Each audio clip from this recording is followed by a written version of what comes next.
Hello everyone, welcome back to my channel. Last lecture में हमने जो लेफ्ट ओवर टॉपिक्स थे उसमें से primitive and composite data type पढ़ लिया था। आज हम हमारा टॉपिक 4 का कवर करेंगे, जिसमें हम फिजिकल एंड लॉजिकल डेटाबेस की डिज़ाइंस देखेंगे और इनके ऑर्गेनाइजेशन को समझेंगे। और उसके बाद जो नेक्स्ट लेक्चर होगा उसमें हम समझेंगे डेटा एब्स्ट्रैक्शन और डेटा इंडिपेंडेंस को। तो आइए आज स्टार्ट करते हैं physical and logical database design पे। ये भी एक शॉर्ट टॉपिक ही है। अब यहाँ पर हम देखें तो पहले हम इस डायग्राम से समझ सकते हैं कि लॉजिकल डेटा मॉडलिंग जो होती है उसके अंदर आपका बेसिकली क्या होता है, आपका प्रोसेस मॉडल और आपकी डेटा रिक्वायरमेंट्स जो है वो आपकी लॉजिकल डेटा मॉडलिंग में जाती है, जहाँ से आपका एक लॉजिकल डेटा मॉडल प्रिपेयर होता है। ये लॉजिकल डेटा मॉडल प्रिपेयर होके किस में जाएगा, आपकी फिजिकल डेटा मॉडलिंग में।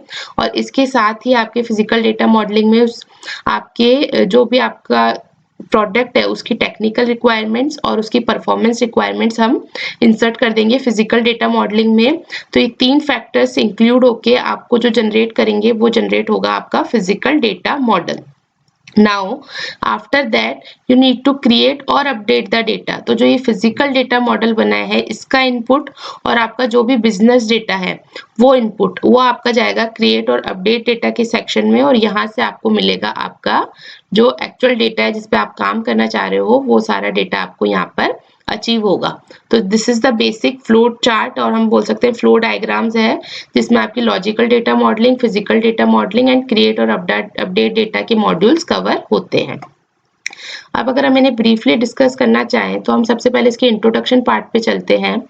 तो अगर आप फिजिकल डेटाबेस डिजाइन की बात करें तो उसका डिस्क्रिप्शन हम क्या बोल सकते हैं, the physical database design it focuses on how data is stored on storage device, optimizing the storage and retrieval efficiency. जबकि अगर हम लॉजिकल डेटाबेस डिजाइन की बात करें तो it defines the logical structure of the database, you are independent of specific DBMS and physical implementation detail। तो ये basic difference है। फिजिकल डेटाबेस डिजाइन किस पे फोकस करता है, how your data is stored on storage device, optimizing the storage and retrieval efficiency.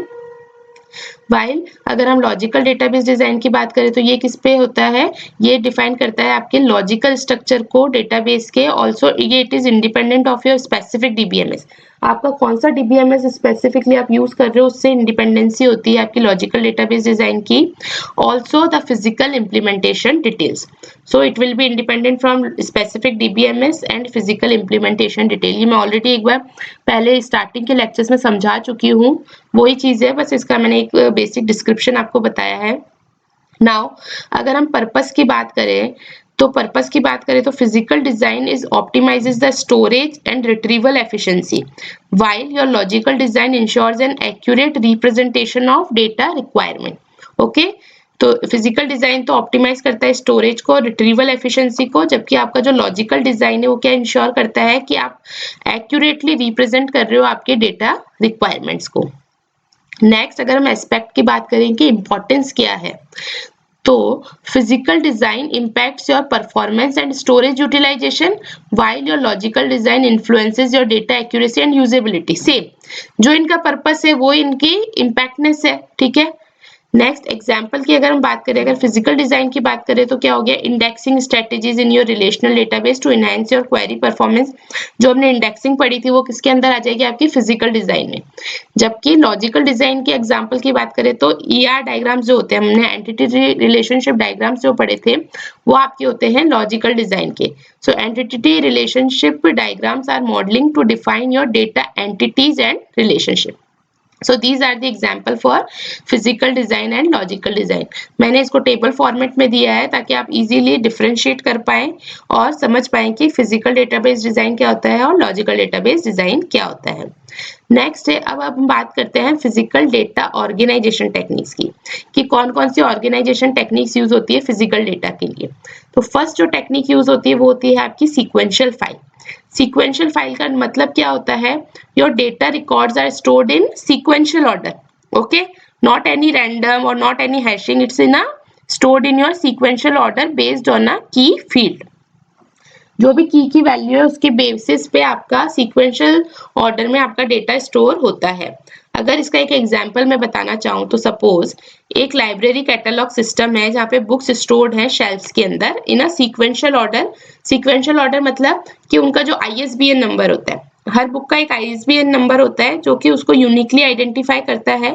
तो आपका एक लाइब्रेरी कैटलॉग सिस्टम है जहाँ पे आपकी जो बुक्स है वो शेल्फ के अंदर कैसे स्टोर्ड है ये ना according to the ISBN number. तो सर्चिंग की क्या हो जाएगी, हम क्या बोल सकते हैं, की वैल्यू क्या हो जाएगी इसकी, ISBN।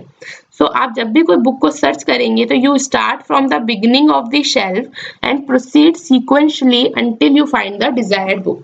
सपोज ISBN नंबर ऐसे है 1 2 3 4 5 6 7 8 या फिर कुछ भी कैरेक्टर्स की वैल्यूज है, तो आप स्टार्ट करोगे from first index to up to the index जहाँ पे आपको आपका ISBN नंबर नहीं मिल जाता। तो ये एक तरीके से क्या हो गया, सीक्वेंशियल ऑर्डर। तो इस तरीके की फाइल्स का ऑर्गेनाइजेशन क्या कहलाता है, सीक्वेंशियल फाइल्स। ठीक है। दूसरी होती है आपकी इंडेक्स्ड फाइल। इंडेक्स्ड फाइल का मतलब क्या है, data records are stored in sequence with an index structure.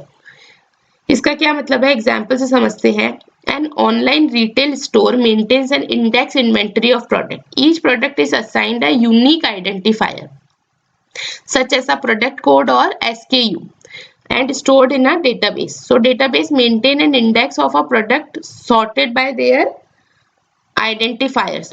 So it allowing your customers to quickly search for products by entering the product code. Means आपका जो प्रोडक्ट्स है किसी भी retail store के अंदर, वो प्रोडक्ट्स जो है एक यूनिकली आइडेंटिफायर के अकॉर्डिंगली स्टोर्ड है।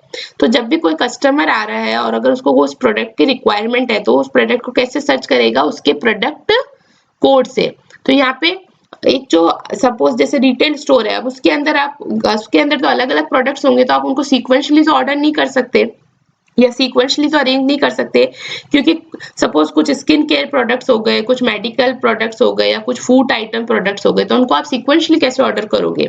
इसलिए वहां पे आप क्या यूज करते हो, इंडेक्सिंग। इंडेक्सिंग में आप उनको एक एक प्रोडक्ट कोड दे देते हो और उस प्रोडक्ट कोड के थ्रू आप सर्च करते हो प्रोडक्ट को अपने स्टोरेज सिस्टम के अंदर। थर्ड होता है आपका random access file. Random access file की अगर हम बात करें तो data records are stored randomly across the storage medium without a specific store order. बिना किसी स्पेसिफिक ऑर्डर के आप डेटा को अगर रैंडमली स्टोर करते हो तो उसको हम क्या कहते हैं, रैंडम एक्सेस फाइल स्टोरेज। कैसे, एक बैंकिंग सिस्टम है, it stores the customer account information. Each account is assigned a unique account number and the bank maintains a database of accounts. When a customer requests information about their account, the system retrieves the data directly by accessing the storage location associated with the account number. इसका मतलब क्या है, एक bank है जिसके अंदर बहुत सारे कस्टमर्स आते हैं, वो अपना अकाउंट खुलवाते हैं, तो उनको एक अकाउंट नंबर मिलता है। उस अकाउंट नंबर को आप ना कोई इंडेक्सिंग दे रहे हैं, ना ही आप उनको सीक्वेंशियली अरेंज कर रहे हैं। ठीक है, क्योंकि अकाउंट नंबर्स तो एक 10 डिजिट का नंबर है, वो किसी भी तरीके से आपका जनरेट हो रहा है, किसी ऑर्डर में जनरेट हो रहा है, तो वो क्या हो गया, एक स्टोरेज स्पेस आपने लोकेट कर दिया पर्टिकुलर उस अकाउंट नंबर को। तो अगर कस्टमर अपनी डिटेल्स की रिक्वायरमेंट करता है तो आप क्या करते हो, पर्टिकुलर उस अकाउंट नंबर पे जाके आप उसको देख लेते। तो ये क्या है, it is about the storage कि आपका डेटा स्टोर कैसे हो रहा है। तो रैंडम एक्सेस फाइल में आपका डेटा रैंडमली स्टोर्ड है, लेकिन जो सर्च की है वो उसकी यूनिक है, जो कि यहाँ पे अकाउंट नंबर है। तो आपने अकाउंट नंबर के थ्रू उसको सर्च करा और आपको आपका डेटा मिल गया, हालांकि वो डेटा रैंडमली स्टोर्ड था। नेक्स्ट जो टॉपिक है वो है हैश फाइल। हैश फाइल में कैसे डेटा स्टोर होता है, data records are distributed across the storage medium using a hash function. Simple है, कोई भी डेटा आया, आपने एक हैश फंक्शन डिफाइन कर रखा है अपने डेटाबेस पे, तो आप वो हैश फंक्शन उस डेटा पे लगाएंगे और जो भी आपको वैल्यू मिलेगी उस हैश फंक्शन से उस लोकेशन पे जाके आप उस डेटा को स्टोर कर देंगे। और इस तरीके से हैश फंक्शन को अप्लाई करके आपने क्या करा, अपने डेटा को आपके डेटाबेस में स्टोर किया। तो हैश फंक्शन, जब भी आपका कोई डेटा का सर्चिंग का क्वेरी आएगा तो आप उस क्वेरी पे भी अपना हैश फंक्शन अप्लाई करेंगे और उस हैश फंक्शन से जो रिजल्ट आएगा वो रिजल्ट जो होगा वो लोकेशन होगी आपकी उस पर्टिकुलर डेटा की। तो हैश फाइल क्या हो गया आपका, your data is stored by the storage medium using a hash function. इसका एग्जांपल हम देखें तो a large scale social media platform stores user profiles in a database. Each user is assigned a unique user ID and the platform uses a hash function to distribute user profiles across multiple servers. ठीक है, so the hash function calculate the storage location for each profile based on their user ID and ensuring that user data is evenly distributed and efficiently access. क्या कह रहा है, एक बहुत बड़ा social media platform है जिसके अंदर यूजर की प्रोफाइल स्टोर्ड है डेटाबेस में। हर यूजर का एक यूनिक यूजर आईडी है और प्लेटफॉर्म क्या यूज कर रहा है, एक हैश फंक्शन यूज कर रहा है, किसके लिए, यूजर प्रोफाइल्स को डिस्ट्रीब्यूट करने के लिए डिफरेंट सर्वर्स पर। अब जब भी कोई रिक्वायरमेंट आएगी या हैश फंक्शन जो है वो क्या करेगा, कैलकुलेट करेगा कि आपका स्टोरेज लोकेशन क्या होगा हर यूजर प्रोफाइल का based on their user ID. Multiple servers है, मल्टीपल सर्वर्स पे आपको यूजर्स को लोकेट करना है, यूजर की प्रोफाइल्स को। यूजर आईडी उनका यूनिक आइडेंटिफायर है, तो आप हैश फंक्शन यूज करके आइडेंटिफाई कर रहे हो या कैलकुलेट कर रहे हो क्या स्टोरेज लोकेशन होगी हर यूजर प्रोफाइल की based on their user ID. So your hash functions ensure that user data is evenly distributed and efficiently accessed. Okay, so these are the 4 physical data organization techniques: sequential, index file, random access file and hash file. इनका main purpose क्या है कि data किस form में store हो रहा है और डेटा फॉर्म जिस फॉर्म में स्टोर हो रहा है उस फॉर्म से आप कैसे उस डेटा को एक्सेस कर पा रहे हो। नेक्स्ट जो है आपकी लॉजिकल डेटाबेस डिजाइन होती है जिसके अंदर आपका आता है एंटिटी रिलेशनशिप मॉडलिंग। तो एंटिटी रिलेशनशिप मॉडलिंग हम ऑलरेडी पढ़ चुके हैं, मैंने बहुत डिटेल में डिस्कस किया है, उसकी सारे पॉसिबल केसेस आपको बताए हैं, इवन उस पर किस तरीके के एमसीक्यूज आते हैं मैंने वो भी डिस्कस किए हैं। आप प्लीज उस लेक्चर को जाके देखिए और यहाँ पे मैंने इसका एक शॉर्ट डिस्क्रिप्शन दिया है ताकि आपको पता हो कि लॉजिकल डेटाबेस डिजाइन के अंदर कैटेगरी में एंटिटी रिलेशनशिप मॉडलिंग आता है। तो ये आपको पता ही, it is a modelling technique to represent your entities, attributes and relationship within the database. ये हम ऑलरेडी पढ़ चुके हैं। इसका एग्जाम्पल अगर हम देखें तो आपको डिजाइन करना है एक डेटाबेस किसके लिए, हॉस्पिटल मैनेजमेंट सिस्टम के लिए। तो उसके अंदर एंटिटीज क्या हो जाएंगी, जैसे पेशेंट हो गया, डॉक्टर हो गया और अपॉइंटमेंट हो गया, और किसके साथ, इनके एट्रीब्यूट्स और रिलेशनशिप के साथ। ठीक है, इसके अलावा और क्या हो सकता है लॉजिकल डेटाबेस डिजाइन में, नॉर्मलाइजेशन आ जाएंगे। नॉर्मलाइजेशन भी हम पढ़ चुके हैं बहुत डिटेल में। तो it is the process of organizing the data to minimize the redundancy and dependency and leading. So basically normalization हम किस लिए यूज करते हैं, to reduce the redundancy in your database tables. Okay, तो इसमें हम डिकम्पोज करते हैं हमारे डेटाबेस टेबल को 1NF 2NF 3NF according to best suit for your database tables. Okay, next है data integrity constraint. Data integrity constraints हम पढ़ चुके हैं कि हम को कंस्ट्रेंट अप्लाई करना है हमारी डेटा इंटीग्रिटी पे, किस लिए, to enforce the rules to maintain the accuracy and consistency, ताकि आपका डेटा एक्यूरेट रहे और कंसिस्टेंट रहे, और also ensuring your data quality and integrity. तो quality, integrity, accuracy and consistency, ये 4 चीजों को मेंटेन करने के लिए हम यूज करते हैं डेटा इंटीग्रिटी कंस्ट्रेंट। तो रियल लाइफ एग्जांपल में आप देख सकते हो, you are implementing the referential integrity constraint to ensure that foreign key values in the child table reference primary key values in the parent table, maintaining the data consistency।